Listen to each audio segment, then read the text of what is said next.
Warning: Anime Out of Context contains spoilers, explicit language, and general tomfoolery. Neither of our hosts are experts on any topic, and you should not take their opinions as such. Listen at your own discretion, and enjoy.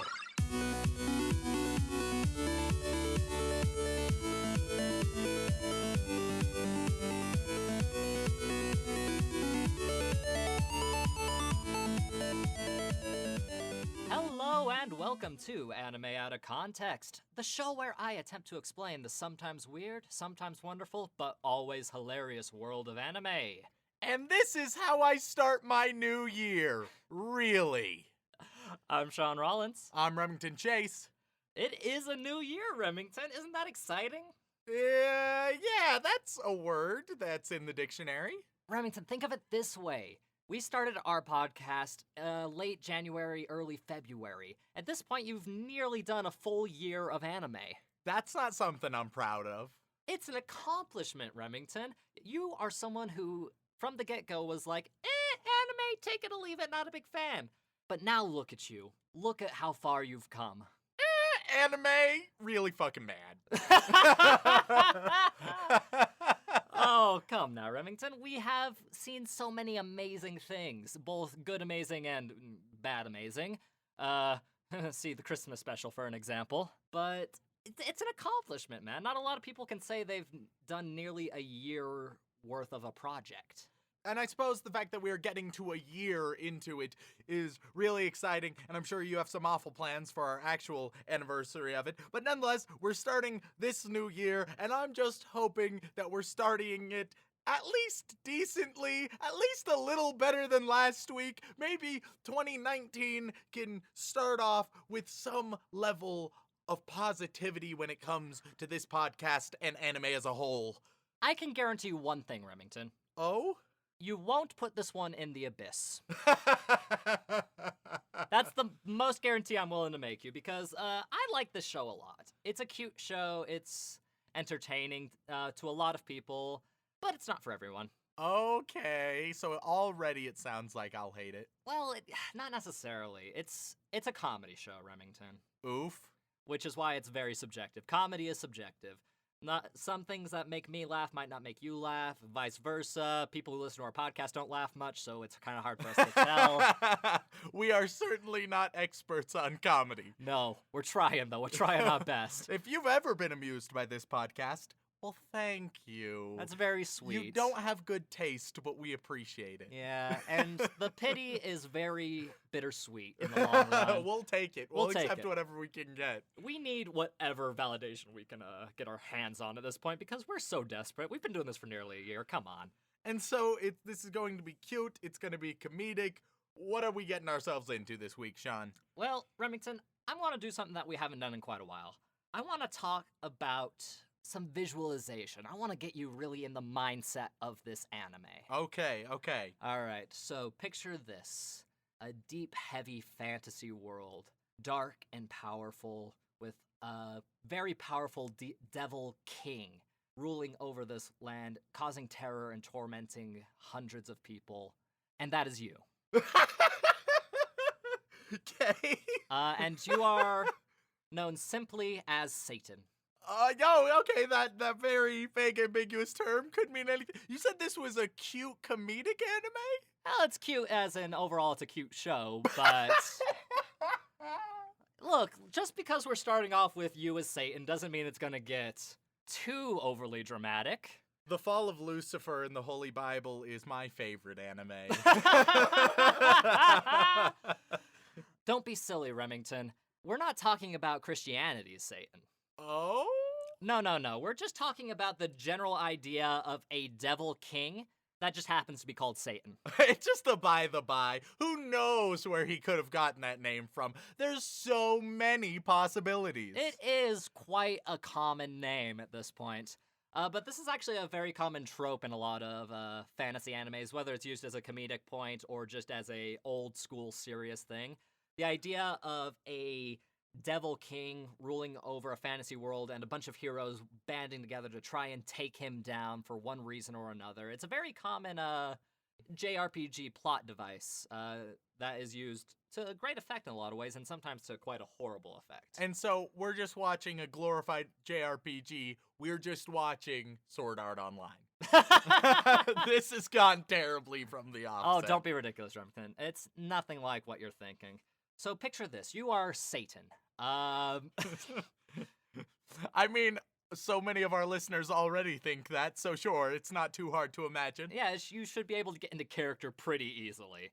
You are Satan, and we are at the climax of the story. Of I'm this sorry RPG. to interrupt, but I'm just thinking about what Weeb Satan would say. And I imagine Weeb Satan really evil and stuff, right? And he goes and he just says terrible things like, you shouldn't fuck your sister, or underage girls aren't okay to perv on. You know, just things that Weebs don't want to hear in their day-to-day life. And that I think is Weeb Satan. I feel like you are directing some of your thoughts in a certain direction. I can't imagine where that's going, but Who knows?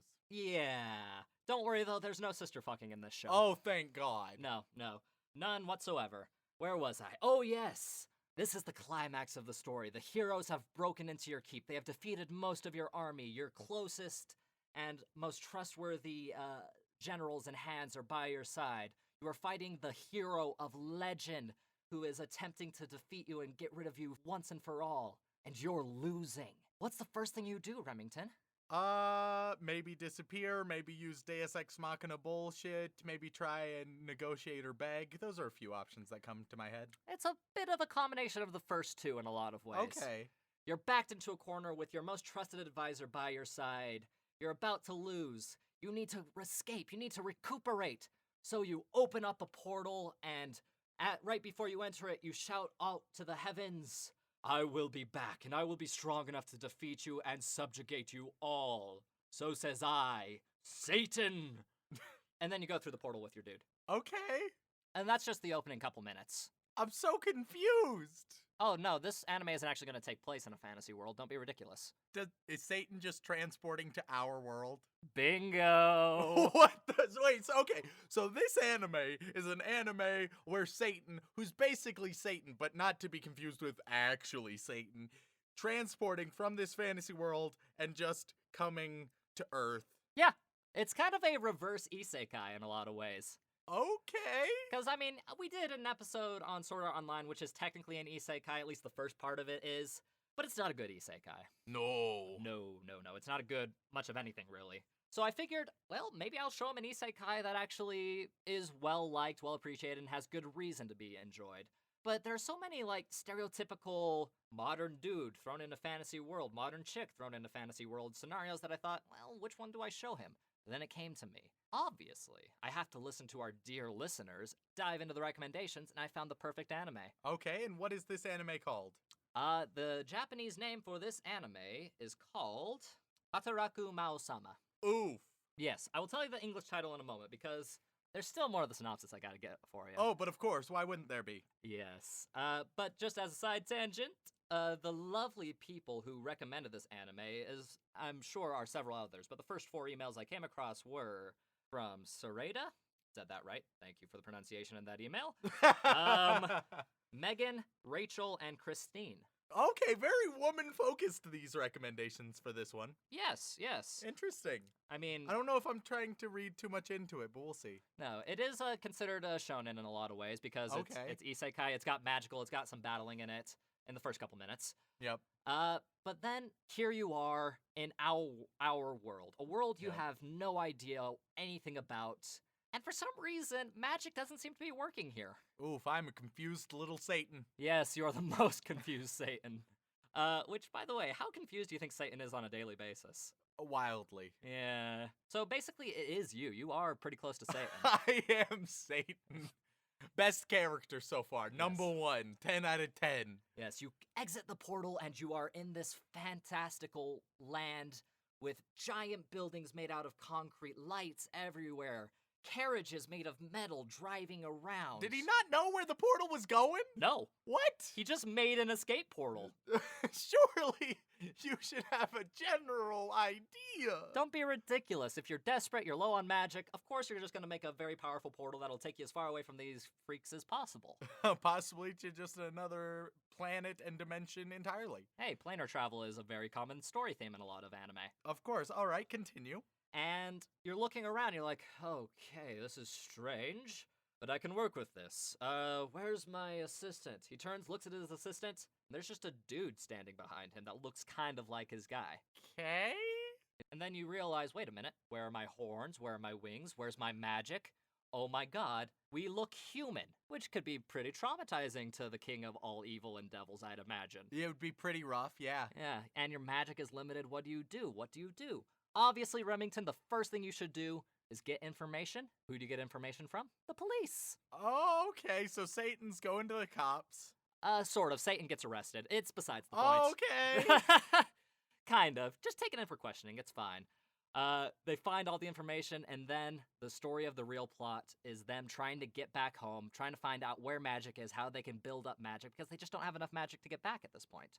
But unfortunately, until that point, they kind of need a way to survive. So Satan gets a job at McDonald's. What the fuck? The English name for this anime is The Devil is a Part-Timer. And it is the story of Satan working at McDonald's trying to survive on a measly part-time job while he tries to get back to his land. Oh, we all resonate with this tale. Yes, as 20-somethings ourselves, we all understand the plight and drama of trying to afford to survive in today's society. Okay, so it has a title matching Love, Chunibyo, and Other Delusions. However, though I was quite charmed by that title, I was ultimately disappointed by what it delivered, and I'm concerned that the same thing is going to happen here. It's honestly a very straightforward show. Like, the synopsis I gave you was the most complicated thing about it, I'll be honest. Of course. Because, I mean, you've got the devil in modern-day Tokyo working at a McDonald's, trying to make ends meet and trying to be thrifty while also trying to find a way back to his homeland. And then you've got people coming through this portal as well, trying to deal with Satan and falling into the exact same situation. Okay, so this is just a common portal. Kind of, yeah. It's a portal he opens up, one or two people get through it, and then it closes, and then more people try to open up a new portal to this place to follow Satan, because, like, Satan escaped through here, that's our only clue. We have to go and defeat Satan in this land so he doesn't come back. I'm gonna make a prediction right now. What's your prediction? In the fantasy world, there's gonna be some type of, like, wizardy or gadgety boy, and he's gonna be an asshole. I mean, that's a possibility.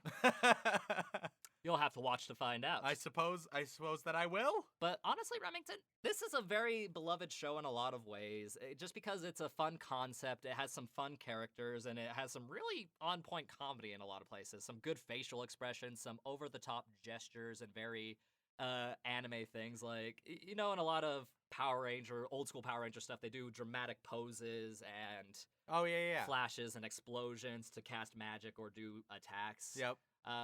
If you guys didn't know, Power Rangers was originally a Japanese thing. Oh, Power Rangers is the anime trying to indoctrinate us. Okay. I'm on to you.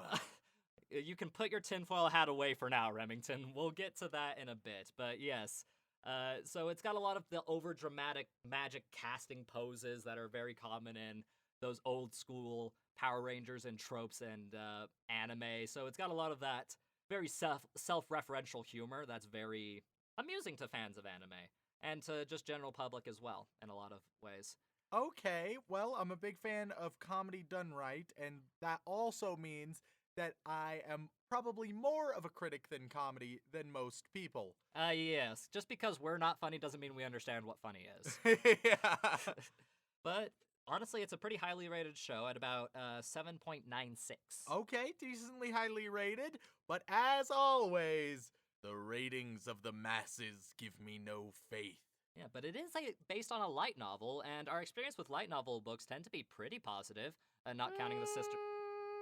Yeah, I know, not counting the sister fucking one, but there are no sisters in this show at all. Oh, thank God. So you're good, hopefully. I don't like that, hopefully. I don't like that last minute, hopefully. Well, there's a little fan service. It's anime, though. It's anime. Let's be real, it's anime. Damn you, anime. And it's a really short show, too. It's only 13 episodes. Oh, thank God, it's great. which is actually one of the biggest controversy with this show right now, is that it's one of those shows that everybody kind of wants a second season to, but just hasn't happened.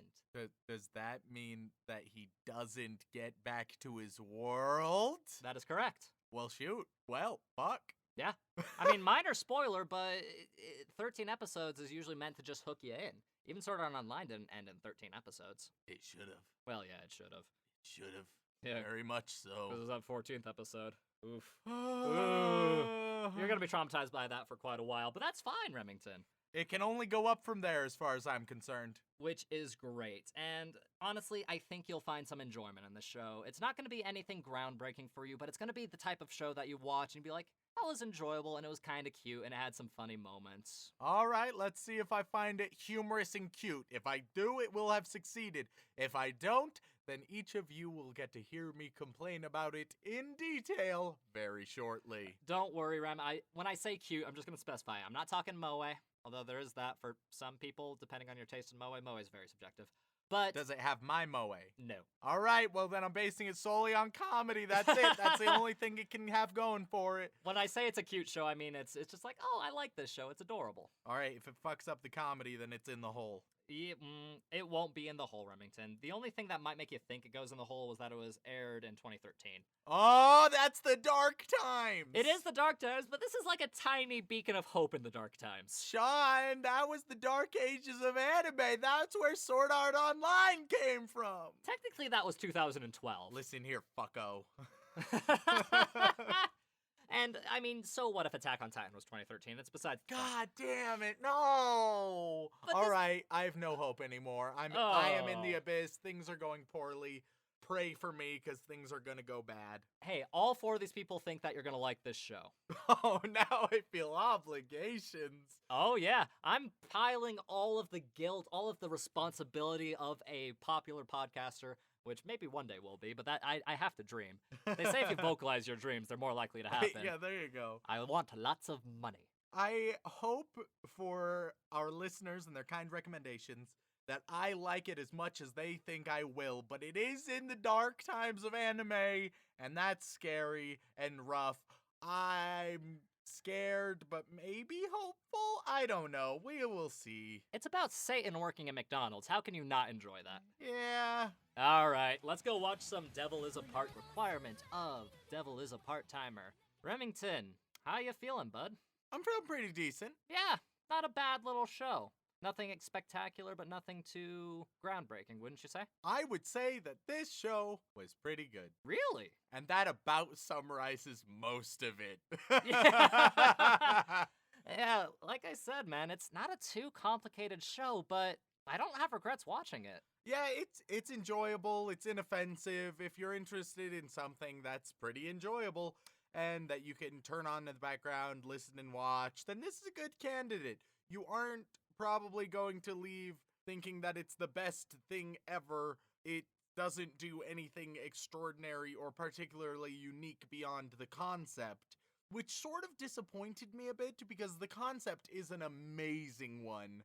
And the show, it wasn't bad, but You wanted more Satan and McDonald's and less Satan trying to figure out shonen stuff. Yeah, Which is what you always want. You always want more emphasis on the concept and less on the overall arching story. Especially when the concept is so good, because that's where the story should be. And this, I get, is slice of life. There's not a whole lot of story, but if anything, that seems like it should count in the favor for what I am saying, that you should emphasize that concept a little more because it's slice of life, but instead it sort of focuses on characters and relationships. And it's not that either characters or relationships were bad, but all of them were pretty run-of-the-mill. In a lot of ways, yes. And it's actually technically only slightly slice of life.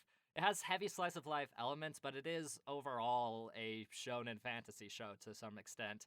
Because, again, there is an overarching plot. It's them trying to get back or dealing with the things that arise from their world and them trying to survive. Yeah, I suppose so. But you wanted more comedic slice of life. Oh, it's Satan. Satan is serving me french fries. How do I feel about that? I wanted them to go a little bit further into the concept, and I also wanted them to have interesting details, because that's where I feel like it sort of fell apart for me personally, is it has a strong concept, and it does the concept well, and it does its humor well, and everything it does well, but there doesn't seem to be anything special or unique about it. All of those details on the sidelines haven't been polished to create this novel product. They have just been created for a commercial product. And a commercial product, it will be good, but that is all it will be. And the thing is, Remington, this is still a fairly popular show, and the problem with the 3-episode thing is, of course, people are going to be like, oh, but that's right when things start to get interesting with the shonen stuff. But lately, we've been doing a lot of episodes that have gone past 3 episodes. Don't I know it? And I feel like for these next couple of episodes that we put out, we're going to try and stick to 3 and maybe 4 at most, unless the anime really calls for it. Oh, thank God. You're not that lucky sometimes. Monster Musume was only 3 episodes, my dude. Oof. But after a certain amount of time, we got to kind of go back to where we started. It's a brand new year. We have to revisit our old concepts of starting with just 3 episodes, seeing where it takes us from there. So you do have that guarantee from me. That's my New Year gift for you for the next couple of weeks. We'll see how long that lasts. Nonetheless, I think that when it comes to The Devil as a Part-Timer, it's a really fun title, and all of the different characters, I really wish that they were just more interesting than they were. And once again, none of them were bad, but that's all I can say about them. So you're saying they're at about like a 6, so good, but not too great, and you want them to bump it up to 11 with their silliness. Exactly. I just want them to be unique characters rather than all of them are just tropes. There is not a single character that I haven't already seen dozens and dozens of times. There's not a single relationship that I haven't seen dozens and dozens of times. And it does all these things well, but I've seen it all before. And not even in the sense, for example, Your Name. Your Name used a lot of similar ideas, but it used them filled with so much heart, passion, detail, creativity, that even if it was similar ideas, it brought them to a completely new level. This didn't happen today. Yeah, I'll tell you right now, my dude, if you're gonna compare everything to Your Name, you're gonna be very disappointed. Which you should go watch that if you haven't already, because you're nuts if you haven't. It's a great one. But Your Name aside, I'll be honest with you, Remington. I told you in the first half that loads of people wanted a second season for this, because once past the episode 3 mark, there's a lot of fantasy shonen stuff, some more good jokes, some more fun characters introduced and things like that. But again, very tropey characters. But it was enjoyable to the point that everybody was like, well, this was pretty good. I'd like to see more of it. What you just discussed is honestly what I think is the reason why there isn't a second season. Because it's a pretty good show overall, but it's nothing spectacular. It's nothing that breaks the mold in such a way that would get a massive, huge following. Everybody that sees it says, yeah, I like that show. It's pretty good. I wouldn't mind seeing a second season, but there's not really hordes of people petitioning over and over saying, hey, second season of this, second season of this, like you saw with Attack on Titan, which I know you hate to bring that up. I hate Attack on Titan so much. Yes, but you have to admit, Attack on Titan had such a huge following that they did eventually get a second season, albeit like 6 years later, but that's besides the point. But for those of you who are still like, oh, where's the second season? What can we do? What can we do? It might come. It might not. It's been about, 5 years. Could come out next year. Could come out a few years from now. Or it might not come out at all. The only solace I have to offer you guys is there are still more light novels after the initial first season. And there is the manga, which is also pretty good. We don't usually talk about manga and light novels specifically on this show because, of course, you can't really watch an anime and be like, oh, but the book was better. They're separate. They have to be separate. You have to review them as separate entities. Yeah, ultimately, I feel like with this, the thing that's going to stay with me and with, I would imagine, most people the longest is the concept. The fact that you have Satan come into the everyday world and work at McDonald's, or McRonald's as it were, which of course always entertains me, but it has every single time you've had a parody of McDonald's or Holy Potter or Starbucks you've had in a couple different anime. Anytime they do that, I'm always entertained. Holy Potter is my favorite anime. Hey, back to our roots.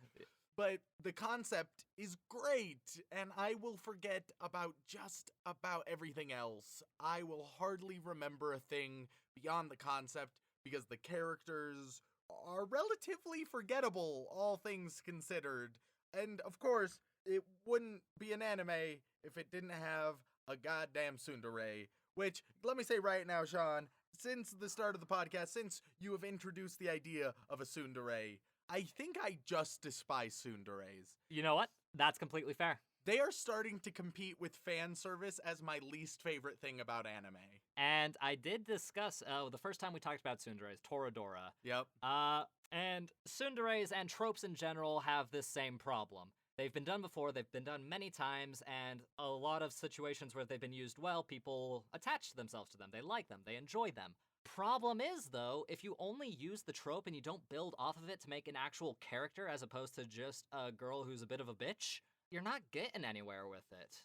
And that definitely showed with this anime today, where the tsundere was a tsundere, and that's just about all she was. And all of the characters hit their character beats very strongly. Each of them were easily identifiable, each of them stood out for what they were, but ultimately, they just fit the trope nicely and didn't expound on it or innovate upon it in any way, shape, or form, which, if you're going to have such an interesting concept that is creative, that is unique, I feel like you have to do. So, even though this show was good, I still feel quite disappointed by it, because it could have been so much better. I agree. I will say this in its defense, though. Most of the jokes land pretty damn well. Oh yeah, there were a lot of really good jokes.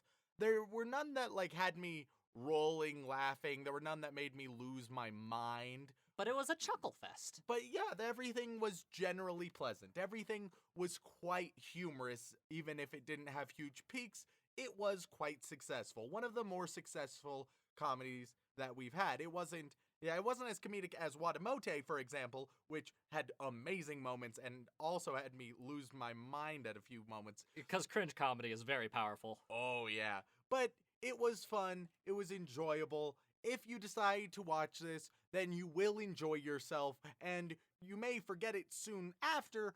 But if you're just looking for anything to watch at all, you're just looking for something to fill the space, fill the time, then this is a decent option. Honestly, yeah, it's kind of like the Friends of anime. Yeah. You know, it's something to watch and you enjoy, and you might recognize a quote or two from. Like, one that made me chuckle a lot was, "Why the hell is Satan working at McDonald's?" That was a good line. That was a great line. Which, come on, why would he be? Unless he has been the whole time. Dun dun dun. And then you learn that in those cold black eyes, Ronald McDonald holds a very dark secret. It's called obesity. God bless America, Shaun. And that's the message I really want to impart everyone with as we sort of get towards the end of this episode is McDonald's, if you're listening to us, because I know you're a big fan, we are totally willing to do a sponsorship deal. We don't give a fuck. We will sell out in a moment. Give us half a cheeseburger and we will advertise Hey, you. I've already got the contract written up in blood. All we need to do is prick our fingers and seal it with our own, and we are set. Perfect. We don't have integrity. Give us food, we're set. Honestly, and that goes for anybody. If you want to sponsor us to say anything, we will. If any of our listeners just want to send us food, and we will deliver whatever message you want if you send us food. We do not care. And back on Devil as a Part-Timer, the most unrealistic thing about this show is not the fantasy stuff, not Satan. It's the fact that two men can live in a small one-bedroom apartment on the income of a job at McDonald's. That just doesn't exist. That's going to be our spin-off podcast, Shaun. We give that a shot. We move in together. one of us just goes and works at McDonald's, it'll be great, and we'll probably die. Well, that's probably the end of our lives. We're done. The only suspension of disbelief I have is that it's in Japan and maybe it's better over there. Maybe. But we're in America, Remington. Land of the free, home of the brave, and home of the broke as well. Ain't that the truth, Shaun? God bless it. So all in all, Devil's Part-Timer, enjoyable. I do say, go watch it. You'll laugh for a minute, you'll have some fun, and honestly, one of my favorite things about the show are the facial expressions. Oh, the facial expressions were on point. Because they're over the top, they're very precisely done, they're well animated, and where a lot of the best jokes come from. Like, if you remember anything aside from the concept, it'll be the facial expressions. Oh, yeah, for sure. But I have to ask, Remington, want to go watch some more Devil is a Part-Timer with me? Yeah, I guess if I don't have anything else going on. Yeah, me too. Thank you so much for tuning in, guys. We really appreciate it. If you enjoyed our rant on the economical state of America and, oh God, how poor we are, feel free to drop us a review on whatever podcast platform you listen on, whether it be Apple Podcasts, Spotify. You can't leave reviews on Spotify, but if you could, you should. Stitcher, Podbean, or wherever you listen. Word of mouth is actually the best way for a podcast like us to grow. And if you would like to contact us directly, whether it is for a comment, question, feedback, or recommendation, then you can either send an email over on to animeoutofcontext@gmail.com, or you can tweet at us at AnimeConPod on Twitter. We're still learning, but we're figuring it out gradually. I actually replied to a tweet for the first time the other day. Oh man, I'm so proud of you, I Shaun. know. I hope I did it well. But once again, guys, thank you so much for tuning in, and, well, here's to another year of anime. Insert kazoo noise.